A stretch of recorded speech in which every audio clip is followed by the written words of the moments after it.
Bab 31. Mutiara Sang CEO. David menatap nanar punggung Tiara yang melintas tepat di samping mobilnya. Tatapannya terfokus pada dua anak kecil yang digandeng Tiara. Siapa kedua anak kecil itu? Lirih David. Laki-laki tampan itu membuka kaca mobilnya sedikit, untuk memperjelas apa yang dia lihat saat ini. Dan tatapan matanya langsung tertuju pada Arjuna yang kebetulan saat itu sedang menengok ke arahnya. Dek, wajah itu, seperti tidak asing.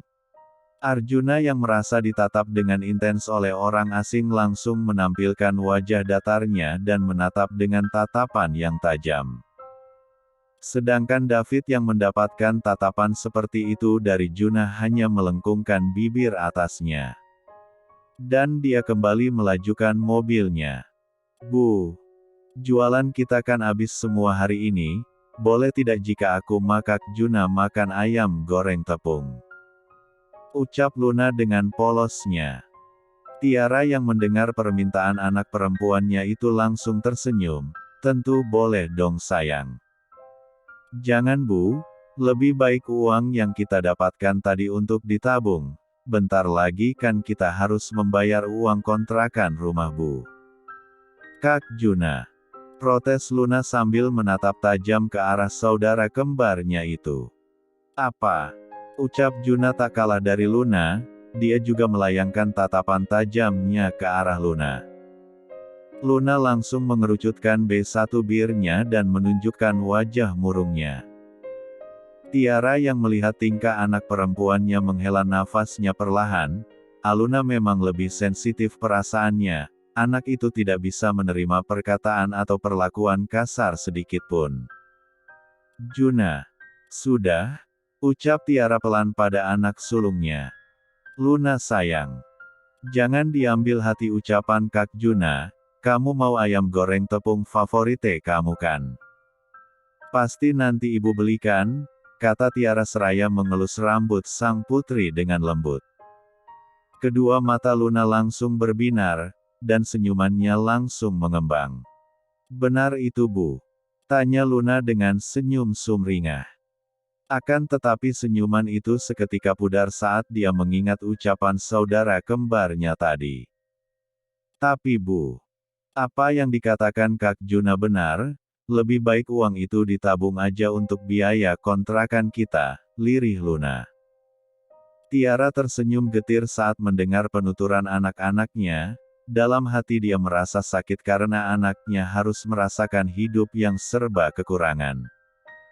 Memang benar yang dikatakan kedua anaknya itu, setiap bulannya dia harus bisa menyisihkan uang untuk membayar kontrakannya. Dari penghasilan dia menjual kue dan cuci gosok itu sangatlah tipis sekali. Bahkan dia rela sehari hanya makan 1 atau 2 kali saja.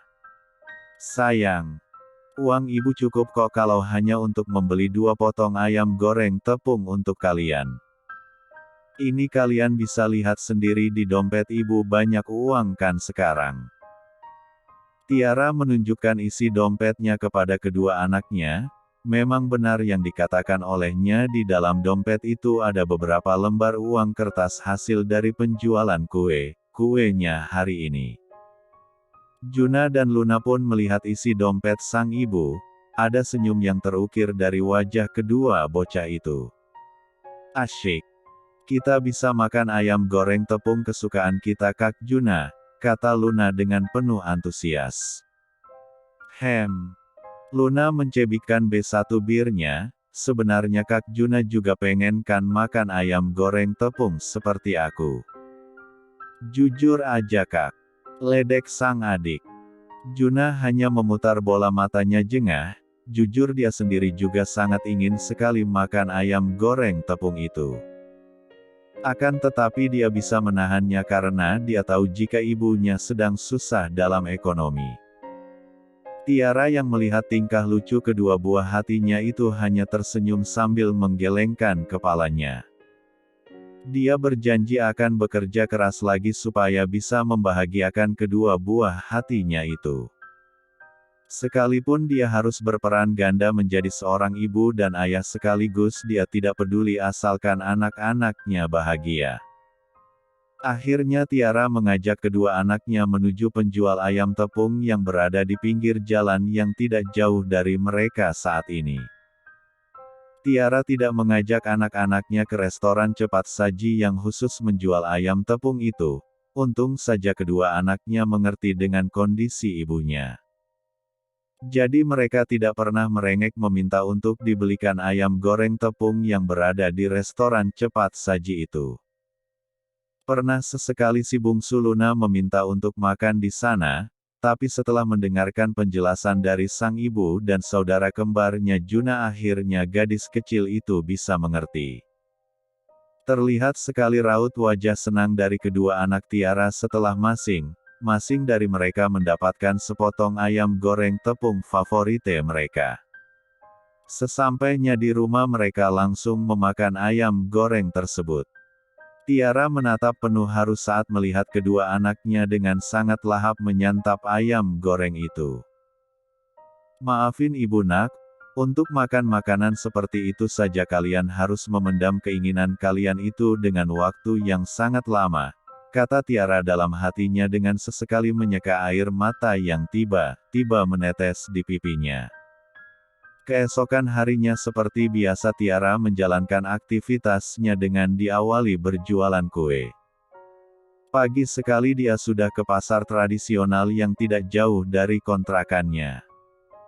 Karena kuenya belum habis maka dia akan menjajakan kuenya di jalanan dekat lampu merah seperti yang dia lakukan sebelumnya. Maaf mbak, saya tidak sengaja, ucap seorang wanita yang menabrak Tiara. Tidak apa-apa mbak, jawab Tiara sambil membenarkan kue dagangannya di dalam keranjang kue yang hampir saja tumpah. Merasa namanya disebut oleh wanita yang menabraknya tadi, Tiara kemudian mendongakkan wajahnya ke arah wanita tersebut. Wajahnya langsung bersinar bahagia saat mendapati seorang wanita yang dia tabrak tadi adalah Nadia, teman sewaktu bekerja di toko kue Bu Salma dulu. Nadia, ini benar kamu kan Nat? Tanya Tiara memastikan jika yang dilihat sekarang ini adalah benar Nadia temannya dulu. Wanita yang sekarang ini berseragam cleaning service itu menganggukkan kepalanya berkali-kali sambil tersenyum lebar. Iya Ra. Ini aku Nadia. Bab 32. Kedua sahabat yang sudah lama tidak berjumpa itu saling berpelukan melepas kerinduan. Baik Nadia maupun Tiara benar-benar tidak menyangka karena bisa dipertemukan kembali. Ya Allah Ra. Aku tidak menyangka kalau kita bisa bertemu lagi di sini. Semenjak aku kembali lagi ke Jakarta aku langsung ke kontrakanmu yang dulu. Tapi kata para tetangga di sana kamu sudah pindah. Aku coba hubungi nomor kamu tapi sudah tidak aktif lagi, kata Nadia sambil melerai pelukannya. Tiara hanya tersenyum mendengar pertanyaan dari sahabatnya itu yang seperti rel kereta api panjang dan tidak terputus. Aku sudah pindah lama dari kontrakanku yang dulu Nat, setelah aku melahirkan si kembar. Pantas saja. Jadi kedua ponakan kembarku sekarang sudah lahir. Astaga. Ya jelas sudah lahir ya, Secara kita sudah tidak pernah bertemu selama 6 tahun. Pasti mereka sudah besar sekarang. Ra, aku mau dong ketemu mereka. Tiara mengangguk, dan mengajak Nadia ke kontrakannya. Sepanjang jalan mereka saling bertukar cerita. Tiara juga menceritakan kehidupannya setelah menjadi ibu. Nadia yang mendengar cerita dari sahabatnya itu sesekali menyeka air matanya. Karena merasa sangat sedih sekaligus bangga pada Tiara karena bisa kuat dan tegar menghadapi ujian hidup yang sebesar itu. Oh ya Ra, di kantor tempat aku bekerja saat ini sedang butuh cleaning service wanita sepertiku ini. Kalau kamu mau nanti aku coba bantu bilang pada Bu Maya atasanku. Aku mau Nat, Persyaratannya apa saja untuk melamar posisi itu? Ucap Tiara penuh dengan antusias. Persyaratannya seperti biasanya Ra, tidak ada hal yang spesifik. Tiara mengerti dengan apa yang Nadia utarakan, dia sangat berharap bisa diterima bekerja di sana nantinya. Setidaknya jika dia bekerja di sebuah perusahaan walaupun hanya sebagai cleaning service dia akan mendapatkan penghasilan tetap per bulannya. Makasih ya Nat, karena sudah memberikan informasi tentang lowongan pekerjaan ini. Selama ini aku selalu berusaha untuk mencari pekerjaan yang tetap tapi kamu tahu sendiri mencari pekerjaan yang sesuai dengan pendidikanku sekarang sangatlah susah. Sedangkan dari hasil aku berjualan dan kerja cuci gosok tidak mencukupi untuk biaya hidupku bersama si kembar, terang Tiara dengan wajah yang sendu. Nadia mengusap lembut pundak sang sahabat berusaha untuk memberikan kekuatan padanya. Dia tahu bagaimana perasaan Tiara saat ini, harus berjuang sendirian membesarkan kedua buah hatinya tanpa adanya seorang suami. Sama-sama Ra, sekarang kamu jangan merasa sendirian lagi ya, sudah ada aku di sini yang siap untuk membantu kamu kapanpun kamu membutuhkan. Tiara langsung mentigaluk sahabatnya itu. Saat ini dia merasa seperti mendapatkan kekuatan tambahan dengan datangnya Nadia dalam kehidupannya kembali. Mereka berdua akhirnya tiba di kontrakan Tiara yang sangat kecil dan sederhana. Bahkan besarnya 2 kali lipat dari kontrakan Nadia yang sekarang. Kedatangan mereka disambut oleh dua buah hati Tiara yang memang sejak tadi sudah menunggu Tiara pulang. Ibu. Siapa tante cantik ini? Tanya polos Aluna pada sang ibu. Kenalkan sayang. Ini tante Nadia sahabat terbaik ibu. Hai cantik. Kamu pasti Aluna? Kamu bisa panggil aku tante Nadia. Ucap Nadia yang berjongkok mensejajarkan tubuhnya pada tubuh mungil Luna. Saat di perjalanan tadi Tiara sempat memberitahukan Nadia nama kedua buah hatinya sehingga Nadia bisa langsung mengenali Luna. Hai juga tante. Aku Luna, anak ibu Mutiara Ayunda yang paling cantik sendiri dan imut pastinya, hi. Jawab Luna dengan senyuman khasnya yang langsung mendapatkan cebikan dari B1 bir kembarannya. Nadia yang memperhatikan tingkah gemas salah satu anak sahabatnya itu langsung tertawa. Kamu imut dan menggemaskan banget Sek Luna, kata Nadia sambil mencubit kedua pipi Luna yang cubi. Sedangkan Luna sendiri hanya nyengir kuda menampilkan deretan gigi susunya yang tersusun rapi dan putih bersih. Pandangan Nadia teralihkan pada sosok anak laki-laki kecil yang berada di samping Tiara. Kamu pasti Arjuna, anak ibu Mutiara Ayunda yang sulung, ucap Nadia sambil mendekat ke arah Arjuna yang seperti biasa menampilkan wajah datar tanpa ekspresi tapi tetap tidak mengurangi ketampanan bocah laki-laki itu. Arjuna hanya menjawab dengan deheman dan sebuah anggukan kecil. Nadia yang sebelumnya sudah diberitahu oleh Tiara tentang karakter dari masing anaknya pun akhirnya hanya tersenyum manis menanggapi ekspresi yang Juna tampilkan. Anak laki kamu sangat menggemaskan Ra, tapi tampan. Coba aja dia sudah besar pasti aku jadikan kekasih, Kiki. Bisik Nadia di telinga Tiara yang langsung mendapat tatapan tajam dari Arjuna yang tanpa sengaja mendengar apa yang Nadia ucapkan. Hahaha. Tante Nadia cuma bercanda Juna, kata Nadia yang merasa horor mendapat tatapan tajam dari Arjuna. Hari ini adalah hari pertama Tiara bekerja sebagai cleaning service di sebuah perusahaan besar yang ada di Jakarta. Berkat bantuan Nadia akhirnya dia bisa diterima bekerja di sana. Karena secara administrasi persyaratan yang Tiara bawa sangat memenuhi kualifikasi pekerjaan yang dibutuhkan. Belum lagi ditambah dari hasil interview yang Tiara lakukan dengan Bu Maya hasilnya sangat memuaskan. Tiara dan Nadia bekerja satu tim. Mereka bertugas membersihkan bagian lantai 2 di mana tempat para karyawan biasa bekerja. Beruntung sekali Tiara, karena pekerja di sana rata sangat ramah dan bersahabat. Walaupun tetap ada satu dua yang bersikap cuek dan sinis pada Tiara, akan tetapi tidak membuat semangat Tiara putus sama sekali. Tiara tidak menutupi statusnya sama sekali kalau dia sudah mempunyai anak. Hanya dalam surat keterangan keluarga tertera jika dia adalah seorang janda. Ra, istirahat yuk. Kita makan di kantin karyawan, ajak Nadia. Aku makan di pantry saja Nat, aku bawa bekal soalnya. Kamu bawa bekal? Tahu gitu aku juga bawa tadi. Selama ini aku ingin sekali membawa bekal sendiri, cuma cleaning service lainnya tidak ada yang bawa. Mulai besok aku sepertinya juga bawa bekal sepertimu, biar irit. Hi, kata Nadia sambil cengengesan. Hari berganti hari, tidak terasa Tiara sudah 3 bulan bekerja di perusahaan itu. Dan dia juga sudah masuk dalam karyawan kontrak di perusahaan itu selama 1 tahun. Jika kinerja Tiara bagus maka kontrak kerjanya akan diperpanjang. Ra, kamu tahu tidak jika Senin depan pemilik perusahaan ini akan kembali dari luar negeri dan mengambil alih perusahaan ini? Tiara menggelengkan kepalanya, Iho.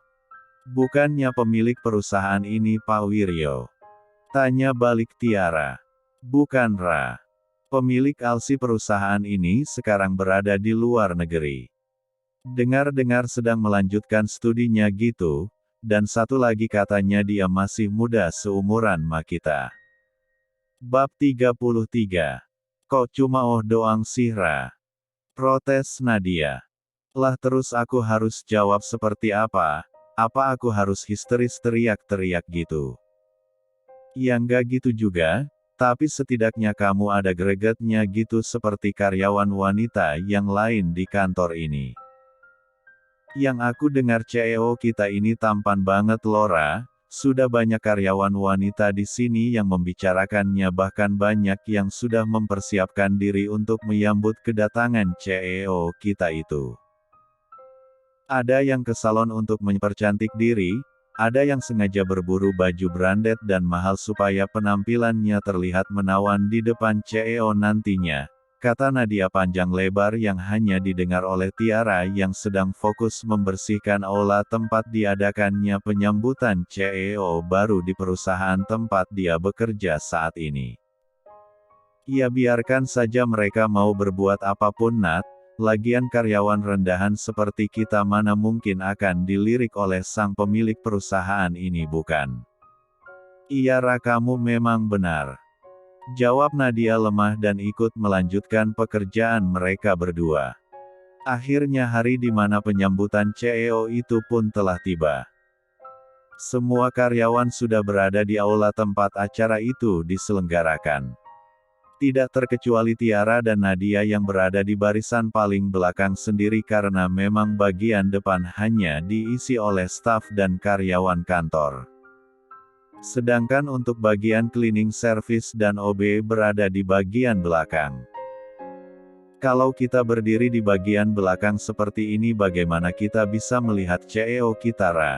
Gerutu Nadia yang sejak tadi berusaha berjinjit untuk bisa melihat keadaan di depan podium seperti apa. Tiara terkekeh melihat sikap lucu sang sahabat. Makanya tumbuh itu ke atas Nat bukan ke samping.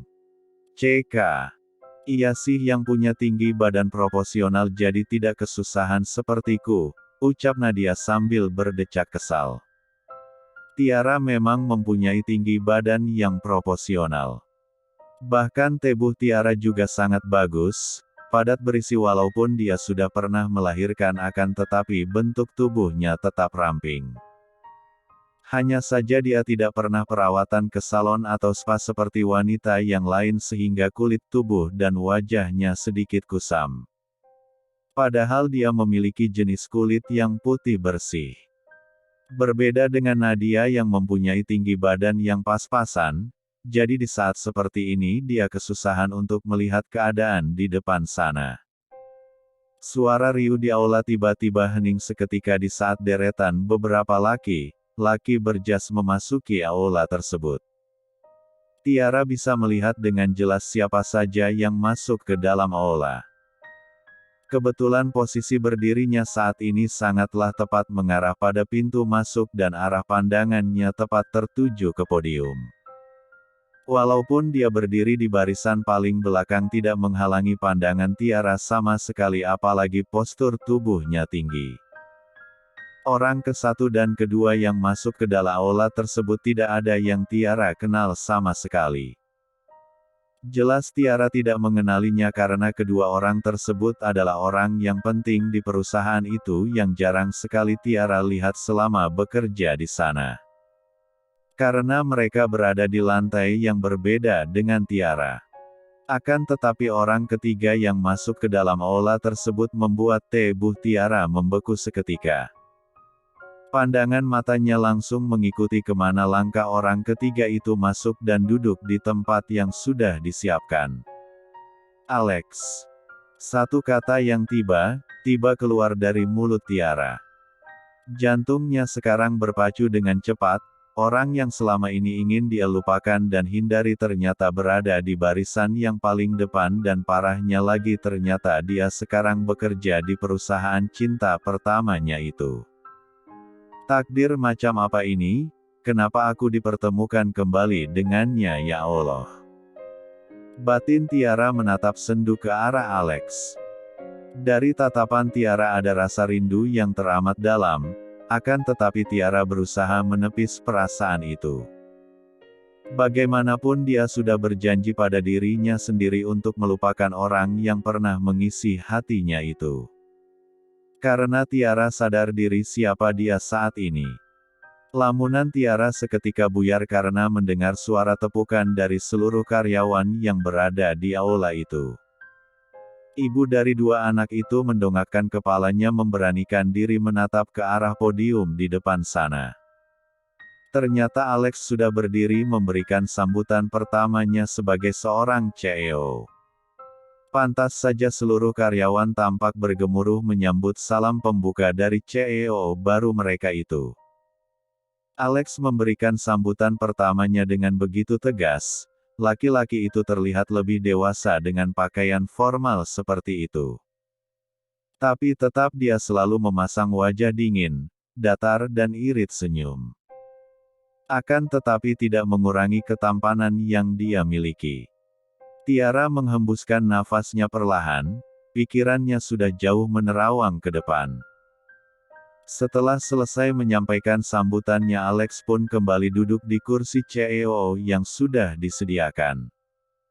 Akan tetapi netra hitam matanya menangkap wajah yang tidak asing untuknya yang berada di barisan paling belakang. Dan saat itu juga Tiara kebetulan sedang menatap ke arah Alex. Secara otomatis pandangan mereka saling bertemu. Dek, Tiara. Batin Alex tanpa melepaskan pandangannya ke arah Tiara. Justru dia semakin menatap tajam ke arah Tiara. Tiara yang merasa ditatap tajam oleh Alex langsung memutuskan pandangannya dan mengalihkan tatapan matanya ke arah lain. Acara penyambutan CEO baru pun sudah selesai. Seluruh karyawan kembali ke divisinya masing-masing tak terkecuali Tiara. Wanita itu terlihat lebih banyak diam setelah keluar dari aula itu. Bahkan saat Nadia berbicara panjang lebar memuji ketampanan CEO baru itu Tiara tidak menanggapinya sama sekali. Dia hanya menjadi pendengar setia saja. Di ruangan CEO, Alex duduk bersandar di kursi kebesarannya. Pikirannya sekarang terfokus dengan apa yang dia lihat tadi di aula. Apa benar yang aku lihat tadi? Gumam Alex sambil memutar pena yang ada di tangannya. Tok tok tok. Permisi Pak, ada yang bisa saya bantu? Sapa sang asisten yang sebelumnya Alex hubungi. Duduklah, ada hal penting yang ingin saya bicarakan padamu. Saya ingin melihat seluruh data karyawan di perusahaan ini, tita Alex pada sang asisten. Baik, Pak.